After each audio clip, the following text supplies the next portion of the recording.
Welcome to Nasdaq Trade Talks. I'm Jill Malandrino, global markets reporter at Nasdaq, with daily insight on the Nasdaq-100 index, or the NDX, which is made up of 100 of the largest domestic and international non-financial innovative companies listed on the Nasdaq stock market. The NDX has been the barometer for U.S. large cap growth and also one of the best performing indexes over the last decade and a half, not to mention one of the most liquid index ecosystems in the world. Joining me this Tuesday afternoon, we have Shawn, Cruz, manager of trader services at TD Ameritrade, to discuss Nasdaq-100 performance and fresh levels on the charts. Shawn, it's great to see you as always. Walk us through your first couple of charts for some fresh technicals on the Nasdaq-100. Yeah, there's a few interesting levels lining up here, both in terms of moving averages, but also just in terms of historical support and resistance.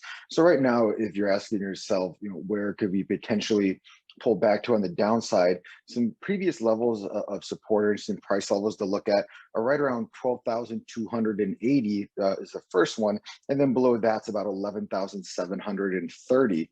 The two technical levels I'm looking at those in terms of moving averages, that 100-day moving average is really more or less right around where we're at right now, around 12,595. The 200-day moving average, which does become an interesting level to watch if you see accelerated selling. By that I mean pullbacks, getting sustained pullbacks greater than 10%. You can look at that 200-day moving average, which is right down around 11,705. So when you look at that second support level, 11,730, and then the 200-day moving average, 11,705, it becomes maybe an interesting area to watch if we do continue to see pullback.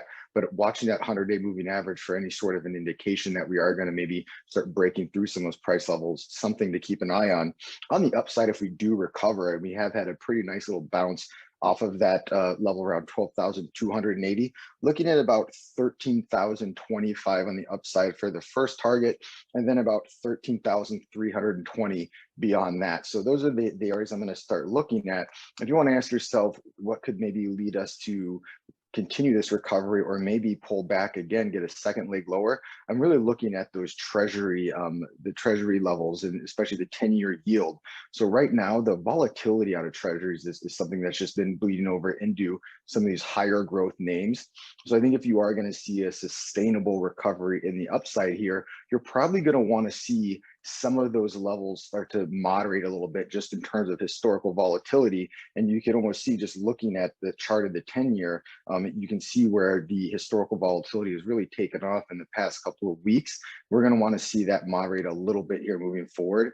Otherwise, I would expect to see sort of this choppiness and volatility on a day-to-day basis out of markets. Looking at that VOLQ, which is what we use to sort of ascertain what investors and traders are expecting in a forward-looking fashion, VOLQ is off of those highs, but I still think it's got a little bit ways to go in terms of moderation back down towards, say, that 24 level is something I'm keeping an eye on. And right now, I think we just need to see a little bit more stability out of markets, and you'll naturally see that VOLQ level start to pull back as well, because there is sort of this connection between forward-looking volatility measures and then also the historical component, how volatile some of the indices have been that those measures are tied to. So I think one can sort of lead to the other, but definitely something to keep an eye on here. All right, Shawn, to wrap up here, you're taking a look at JD.com. Yeah, we've still got a few Nasdaq-100 components that are going to be reporting this week. I think DocuSign's another one that a lot of people might be interested in. But looking at JD.com, there's sort of two interesting price levels here. So there's what's expected or implied from the option market, which is about a $5.50 move in either direction. That's sort of that post-earnings range that the market is pricing in right now. But if we do move outside of that range, you have the interesting around $79 price level on the downside that could serve as another level of support, a key area to watch. And if we break out to the upside, then looking just above that $100 level is another area to eye if you are looking for some upside target. If you expect JD to make a move outside of what that market maker move is pricing in, I think it's going to be interesting to watch. It's not only going to be a matter of how they did this past quarter, but a lot of these companies are really responding to forward-looking guidance. One, can you issue it? What kind of a range are you putting on there? And where does that fall relative to what analysts are sort of modeling in right now? So definitely going to be an interesting report to watch this week. All right, Shawn, appreciate the insight. Thanks for joining us on Trade Talks, and thanks for joining me. I'm Jill Malandrino, global markets reporter at Nasdaq.